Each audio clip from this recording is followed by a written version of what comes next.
I look rough, guys.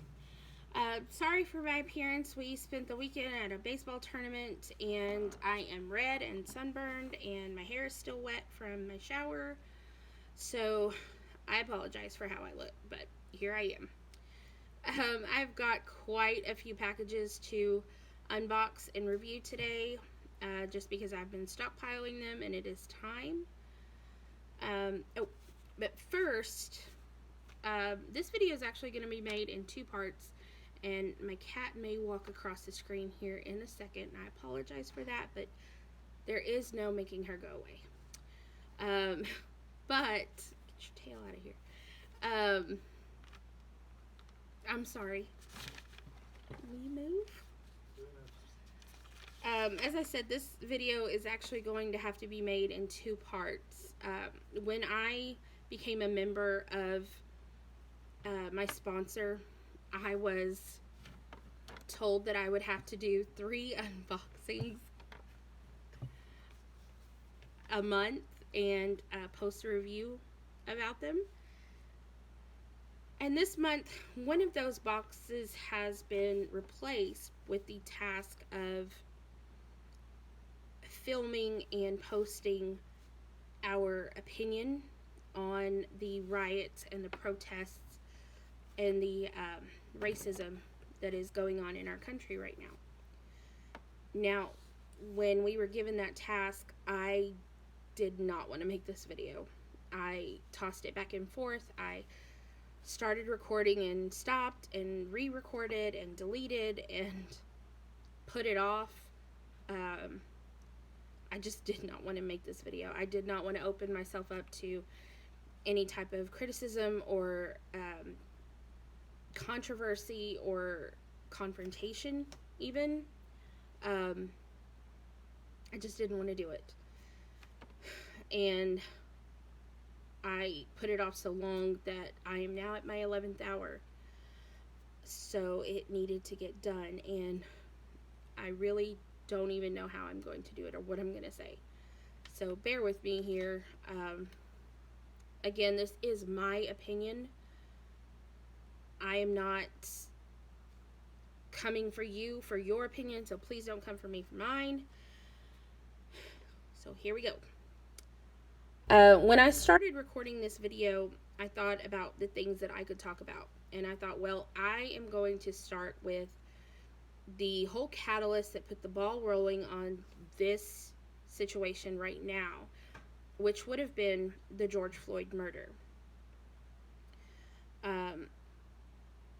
And at that point is when the autopsy report and his arrest records and more facts about his past had started coming out.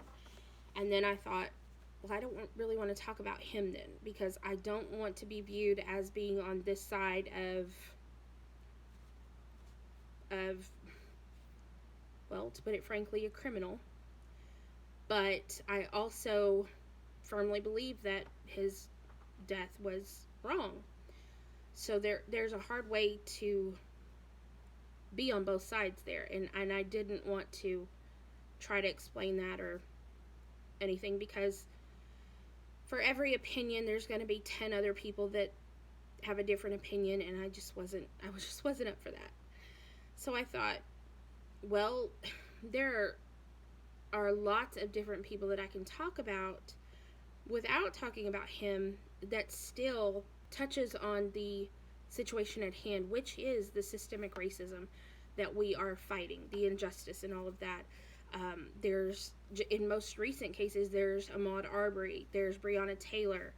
Then we can talk about Oscar Grant, we can talk about Sandra Bland, we could talk about Philando Castile, Emmett Till, even if we want to go that far back. There are so many different people that we could talk about. Even after George Floyd, I know of 2 young men who have lost their lives at the hands of police officers. I believe one of them, his name was Jamel Floyd, which actually has no relation to George Floyd, and he was 23, I believe, and lost his life at a protest. He was actually peacefully protesting and got caught in crossfire when a riot broke out that he was not a part of. Another was a 19-year-old by the name of Justin Howell. And I'm not real familiar with the specifics of his death, except for the fact that he did lose his life at the hands of police officers. And that is just in the last 2 weeks. So, by taking out the one criminal in the most recent cases, there are still names being added to this list, and that's wrong. In any way, shape, or form, it is wrong. It is systemic racism. Racism is alive and well in this country, and it shouldn't be. When I sat down to look over what I could say or what I couldn't say, I thought, well, facts are always helpful. So I started researching some facts and came across a lot of Martin Luther King quotes. And in reading those quotes, I read them and thought, my goodness, these could have been written today. These could have been written yesterday. He wrote these things or said these things so many years ago, decades ago, and they could have been written yesterday, meaning absolutely nothing has changed, and that is a failure on our part as being human. When I sat down to talk about these things or to start filming, I talked about how devastated I was, or how sad I was, or how angry I was. And I found myself just not saying the right things to be an ally. And I really felt like I didn't have a dog in this fight. And so I put it off, and I put it off, and I put it off. And I started seeing it less and less in social media and on the news and in the papers. And I thought, well, maybe if I wait long enough, I won't have to make the video at all. It'll die down and it won't be at the forefront of everybody's mind. But in the same time that thought entered my mind and left my mind, it washed over me that I am part of the problem, in thinking that if I avoid it, it'll go away. And that is just not true. It is extremely important that we keep these things from happening. And the way that we do that is to talk about them when they happen, but to talk about them when they don't. Because these are the ones that are in the media. These are the names that we've heard. There are hundreds of thousands of names that we haven't heard because they're not being talked about. And that makes me sad. It makes me sad that this is happening all the time, and we're only hearing about the few. And it makes me really sad to think about all the times that we don't hear about it. So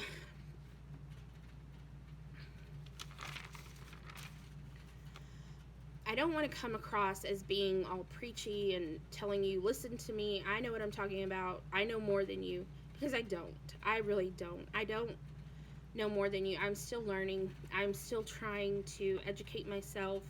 I'm trying to educate myself so that I can educate my child. I hope that I am raising a decent human being who will grow up to be all-inclusive and a good person. So I'm still educating myself, working towards that. As a person who has privilege, I have never been scared to walk or jog in my neighborhood, or felt like I couldn't wear a black hoodie into the store with the hood up, or I've never been scared of the police. I never thought when I got pulled over that police officer is going to yank me out of my car and shove me to the ground and put a gun to my back. Or when I hear a siren at night, I've never thought, my first thought is, oh no, somebody's hurt or something's happened. I need to pray for that person, or I need to send good thoughts. I've never thought that the police were on their way to burst into my home to shoot me. I've never been scared of the police. I've never been scared to hear the sirens. And that's having privilege. And that is something that a lot of people have taken offense to over the recent weeks, is the phrase having privilege, or being told that they have privilege. Having privilege is not an insult. It is something that we should be aware of. Having privilege isn't the same as being privileged. It's not having fancy cars or having money or living in fancy homes or any of that stuff. Having privilege is the knowledge that you can go and do all those things and not be looked at twice because of the color of your skin. Even as a person of color, I don't typically look it. It usually takes someone looking at my driver's license or a checkbox on a piece of paper to know that I am a person of color. My skin color is fair, and because of that, I do have the view of having privilege. Having privilege is also the knowledge of knowing that even though you have difficulties in your life, your skin color is not one of those things that is making your life difficult. And that's just a simple, hard fact. A lot of people have taken offense to the headline of the movement, which is the hashtag Black Lives Matter. If you go into social media and you find any kind of post that states hashtag Black Lives Matter, you will find a comment that says hashtag All Lives Matter. And while that should be true, it's just not. Saying Black Lives Matter is not saying others don't. They're not saying we matter more than you. That's not what's happening. Black Lives Matter are simply saying Black Lives Matter. All lives cannot matter until Black lives matter as much as white lives, or until Hispanic lives matter as much as white lives, or Asian lives matter as much as white lives, LGBTQ lives. Until all of these lives matter as much as another, then all lives can't matter.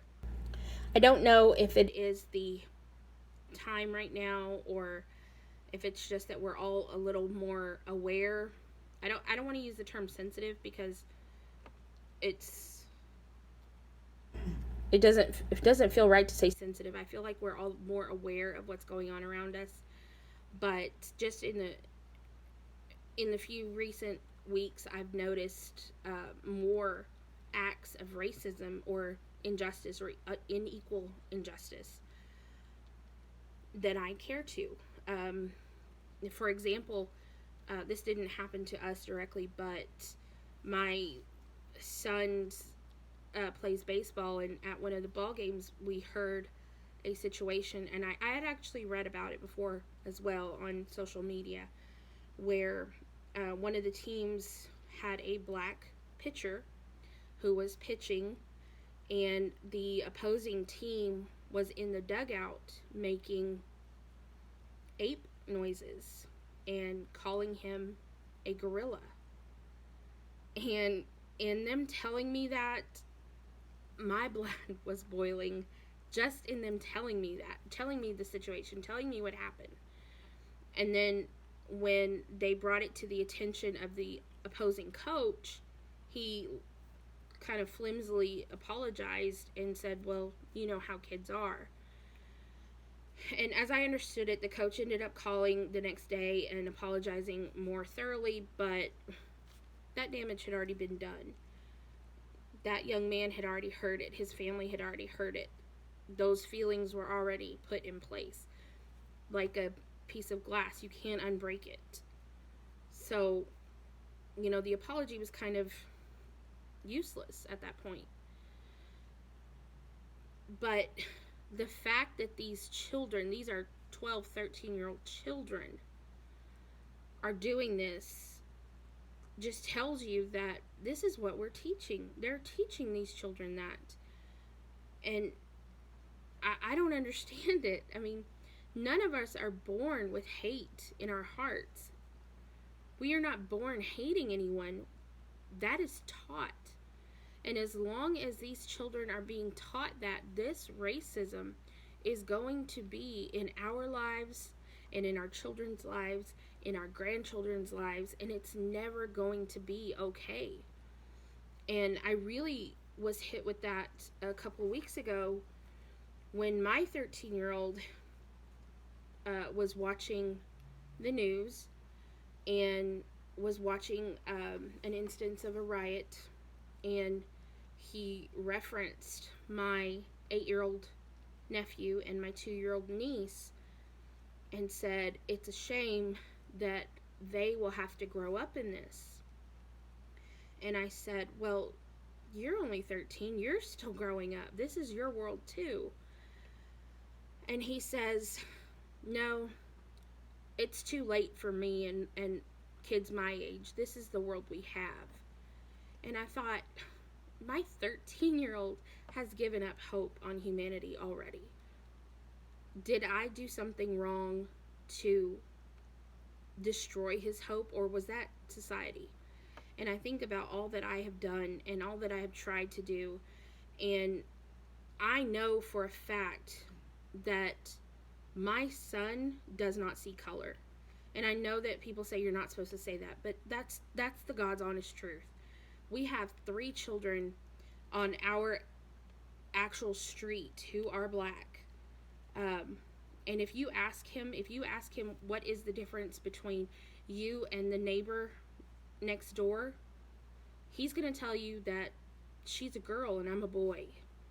And if you ask him what the difference is in the 8-year-old black boy down the street, he's going to tell you that he's 8 and he's 13.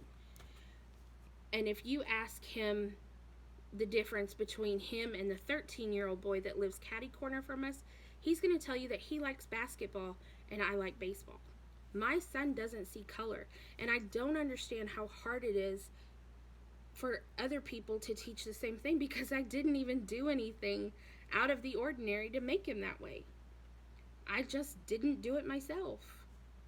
And I don't understand how people feel good feeling hate in their hearts, because that's what it is. Racism is hate.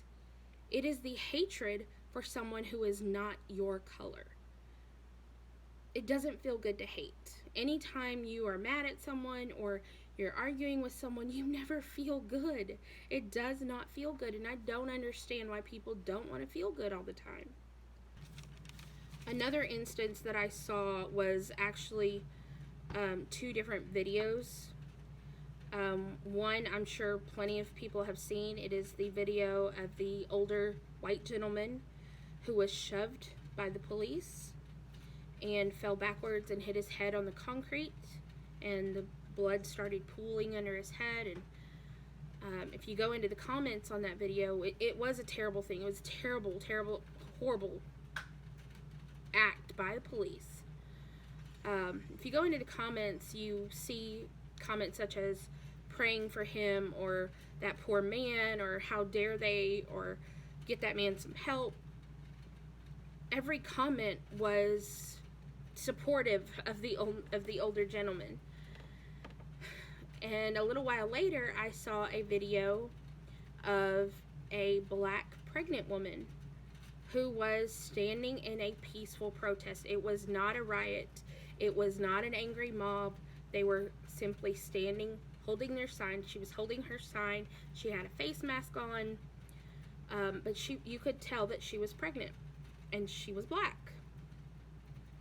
The police officer shot a rubber bullet into her stomach, and the update on her stated that she lost her baby. And when you look at the comments there, it is, how could she be so stupid to attend a protest while she was pregnant, and that's just being a bad parent, and that's her fault, and it's too bad for her, and she shouldn't have been there. They were ridiculing this woman for just simply fighting for her rights, standing up for her rights, and doing what she was supposed to have been doing. She was supposed to have been peacefully protesting. She was doing that. She was not fighting. She was not causing a problem. And because these police officers were tired of standing there, they wanted to disperse the crowd. They started shooting the bullets into the crowd. They hit this woman. She lost her baby, and it's her fault. So in those same instances, the police did something. The white man was not wrong, but the black woman was. I don't understand how those are not the same. Neither one of them were at fault. And that brings me to my next point. A lot of people are under the assumption that if you are pro Black Lives Matter, you are anti-police. That is not true. You can be pro both. You can stand with the Black Lives Matter movement, and you can also stand with the good and honest police officers. Not all black people are criminals. Not all criminals are black. Not all police officers are bad. We cannot hold a society responsible for the 1% that is not what we expect. We cannot say all black people are bad because this number of people are criminals, and we cannot say all police are bad because 1% of them are racist. That's just wrong. So, how can we help? There are a number of ways to help. There are a number of ways that I have already helped. I have made my donations. I'm not going to tell you who I've made my donations to because I don't want to sway you, and I don't want you to criticize any organizations that I've made my donations to. I have signed petitions, and I'm also not going to tell you which petitions that I have signed, but there are hundreds out there, hundreds of petitions that you can sign, and I promise you can find one at least that will check every box for you and uncheck boxes that you don't want. If you can't afford to make donations, that's perfectly fine. Go sign those petitions. If you don't want to get that involved, just post about it on your social media. Keep the topic alive. Keep it going. Speak up.